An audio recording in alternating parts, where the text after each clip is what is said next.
Buenas tardes, ingeniero. Buenas tardes, compañeros. El grupo número 3 va a presentar el proyecto de ley para controlar las descargas de agua residual de las industrias cárnicas en el Distrito Metropolitano de Quito. El contenido de la presentación abarca 3 puntos. Punto número 1, objetivos. Punto número 2, definición del problema. Punto número 3, proyecto de ley. Dentro de este se divide en capítulos y artículos. Punto número 1, objetivos. Principal. Se propone un proyecto de ley para controlar las descargas de agua residual en las industrias cárnicas del Distrito Metropolitano de Quito. Los secundarios son investigar los desechos de agua residual que generan las industrias de la carne durante su producción, establecer los principales impactos ambientales que producen las aguas residuales de las industrias cárnicas en la ciudad de Quito y conocer la legislación nacional y regional referente al control de aguas residuales producidas por las industrias de la carne. Punto número 2, definición del problema. Quito es una de las ciudades más pobladas del Ecuador. El crecimiento de la ciudad implica una mayor demanda de productos alimenticios. En la industria alimenticia se encuentra la industria de la carne. La industria cárnica produce desechos sólidos y líquidos, como purines, restos de carne, pelos, sangre, trozos de vísceras y otros residuos, generando en el agua un alto contenido de materia orgánica, grasas, aceites, desinfectantes, entre otros, más conocida como agua residual. En el proyecto de ley comenzaremos con el artículo 1, en donde hablaremos de algunos principios que se deben cumplir. Entonces, en el artículo 1, la calidad de recursos hídricos, aguas, serán resguardados y protegidos bajo ciertos principios para su integridad y así lograr la sustentabilidad del ecosistema y por ende del agua. Para esto tendremos algunos actores como son el Estado, tanto por medio de los GAT provinciales e instituciones, harán el resguardo y control de supervisión de los recursos hídricos. Las actividades que se realizan en empresas cárnicas, vamos a tratar de no evitar al 100%, pero sí sustituir y restringir unas ciertas actividades o buscar métodos o alternativas diferentes. Aquí los métodos, en esencial haremos énfasis en el tratamiento de aguas residuales para las empresas cárnicas. Y también que estas empresas tengan la autorización, que cumplan ciertos parámetros, que tengan auditorías continuas y por supuesto la respectiva licencia ambiental para poder funcionar. Además, el Estado, tanto las personas, empresas, GATs parroquiales, deben cumplir con unos ciertos deberes. Así lograremos reducir esta contaminación de aguas residuales. Bueno, en cuanto a disposiciones generales, partimos con el artículo 2, donde se va a explicar el objetivo de este proyecto de ley, ¿sí? Lo cual hemos definido como el regular la gestión sustentable e integral de los diferentes afluentes hídricos, tales como ríos, quebradas, en cualquier ubicación o estado físico, garantizando de este modo el respeto a los derechos de la naturaleza, así como protección al elemento indispensable para la sustentabilidad de la población de Quito. Como artículo 3 se define la finalidad de este proyecto de ley, que viene a ser el establecer las disposiciones necesarias para la protección de aguas residuales producidas por industria cárnica, respetando las fases del ciclo hidrológico. Como artículo 4 se trata el ámbito de aplicación, el cual la presente ley tiene su aplicación en todos los afluentes hídricos ubicados dentro del territorio del Distrito Metropolitano de Quito, formado por suelo, subsuelo, espacio aéreo y fuentes hídricas. Enfocándonos un poco más en el Distrito Metropolitano de Quito, ubicado en la provincia de Pichincha, se trabaja algunas de las industrias cárnicas más grandes del país, ¿sí? Por lo cual es importante el desarrollar este proyecto de ley que nos ayude a proteger las diferentes fuentes hídricas, así como quebradas, ríos, de la contaminación que se ejerce por parte de la industria cárnica.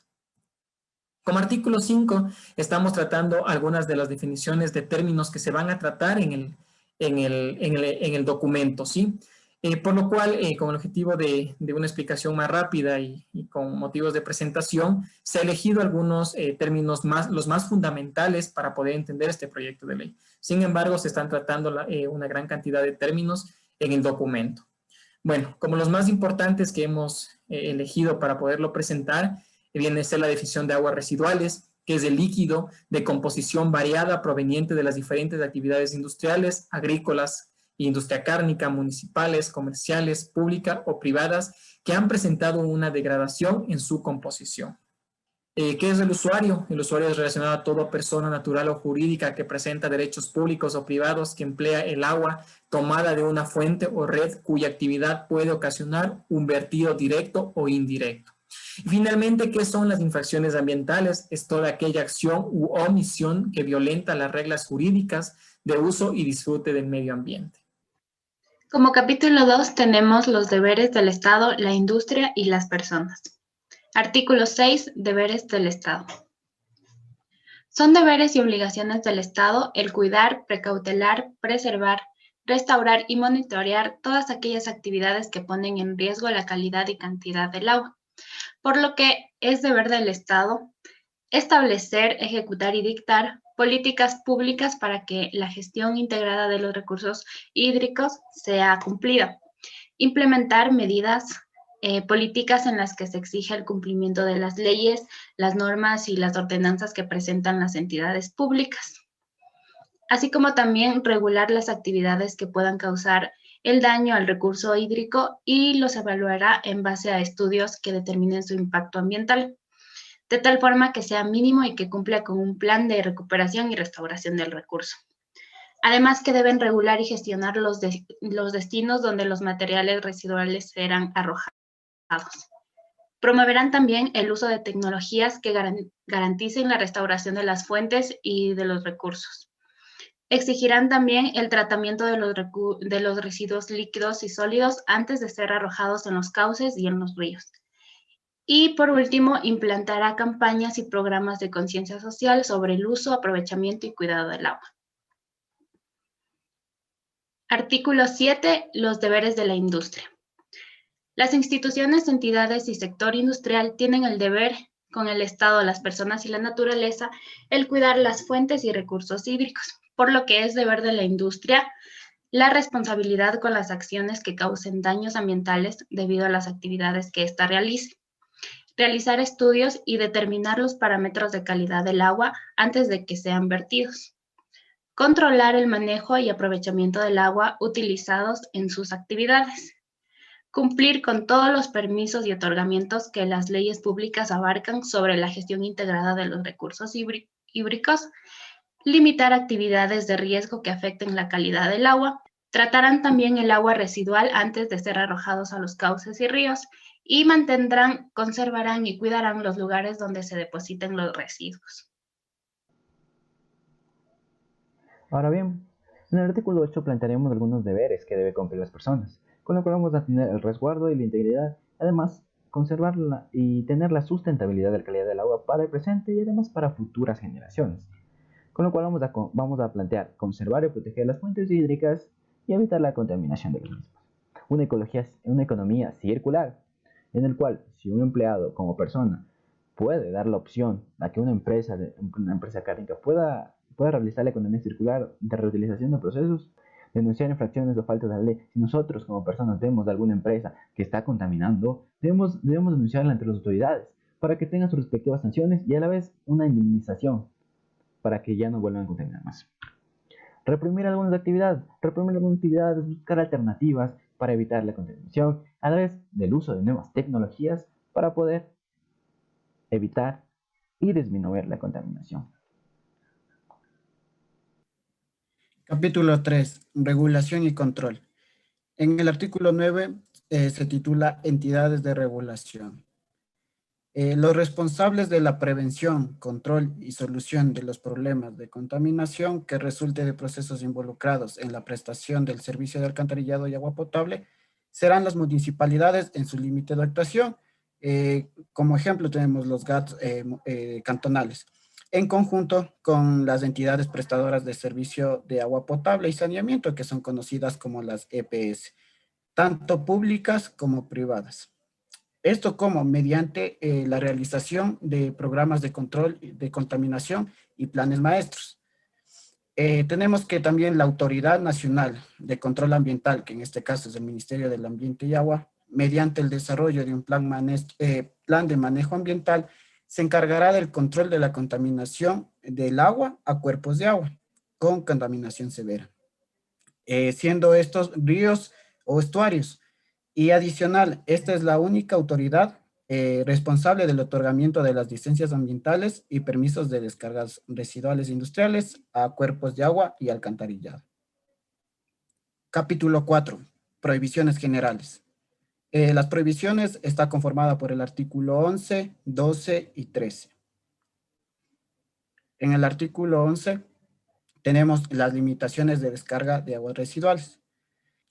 En este caso, en las industrias cárnicas, los parámetros de monitoreo, como podemos ver, y un ejemplo es la demanda bioquímica de oxígeno, grasas de aceites, fenoles, cloruros, sulfatos, entre otros. En el artículo 12 tenemos las prohibiciones. Para la descarga de aguas residuales producidas por las industrias cárnicas del Distrito Metropolitano de Quito se prohíbe. Estas prohibiciones están regidas por las limitaciones que tenemos en el anexo 2 y 3. Como en el artículo 13 tenemos los causales para la negación de la renovación o revocación del permiso de descargas de aguas residuales. Bueno, continuando con el artículo 10, yo les voy a hablar un poco acerca de las entidades de control. Bueno, estarán a cargo del control los GAT, que vendrían a ser el Gobierno Autónomo Descentralizado, la Secretaría Metropolitana de Salud, el AXA, que vendría a ser la Agencia Nacional de Regulación y Control de Vigilancia Sanitaria, además el ARCA, que es la Agencia de Control y Regulación del Agua. Todas estas entidades deben realizar fiscalizaciones hacia las empresas, además localizar, sancionar y clausurar, de ser el caso, cada una de ellas, de incumplirse con las normas. Además de atender denuncias públicas, detectar y sancionar irregularidades y establecer lazos entre cada una de las entidades que la conforman. A continuación les presentaré el artículo 14, lo que refiere a infracciones ambientales. Como ya les explicó mi compañero anteriormente, todo es toda acción o suceso que detone la transgresión de las normas estipuladas en este proyecto de ley. Este proyecto tiene diferentes excepciones, por ejemplo, las prácticas de subsistencia y ancestralidad, es decir, que los pueblos étnicos reconocidos por el Estado pueden tener la facilidad del faenamiento y algunas excepciones para el desecho de los residuos de los mismos. La autoridad ambiental se encargará de establecer las infracciones y también de aplicar sanciones dependiendo de la cantidad o de la cualidad de la infracción. También tenemos el artículo 15, 16 y 17 que estipula cuáles son los tipos de infracciones. En este caso, como podemos ver, tenemos infracciones leves, infracciones graves, infracciones muy graves.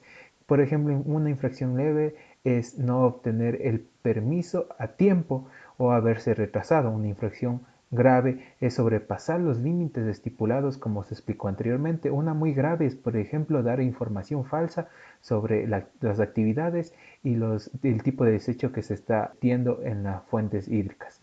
Y también para esto, el artículo 17 tenemos algunas sanciones. Por ejemplo, en las infracciones leves se dividen en 4 grupos: A, B, C y D. Cada una va a tener un salario, 1,5, 2 salarios y 2,5. Hay que también añadir que la sanción económica también le impone cada municipalidad donde esté el matadero o este centro de faenamiento. Bueno, continuando con el artículo 18, tenemos las disposiciones complementarias, para lo cual se han establecido básicamente 4, entre las cuales primero se destaca desarrollar planes de seguimiento a empresas que tengan un potencial daño. Esto vendría a ser más para las empresas que son un poco grandes y que pueden, de no cumplir las normas, realizar una contaminación bastante importante en el sector. La elaboración de mapas con codificación según el impacto, esto vendría un poco para reforzar lo que antes se mencionó. Seguidamente, en el artículo 19 tenemos algunas excepciones. Por ejemplo, personas naturales o jurídicas que en el desarrollo de sus actividades sean estas aleatorias, puedan producir cualquier desecho en el sector cárnico. Empresas que se encuentren tramitando sus permisos o se encuentran en plena evaluación para verificar si es que se los otorgan. Y de igual manera, empresas o sectores que no tengan una infraestructura permanente.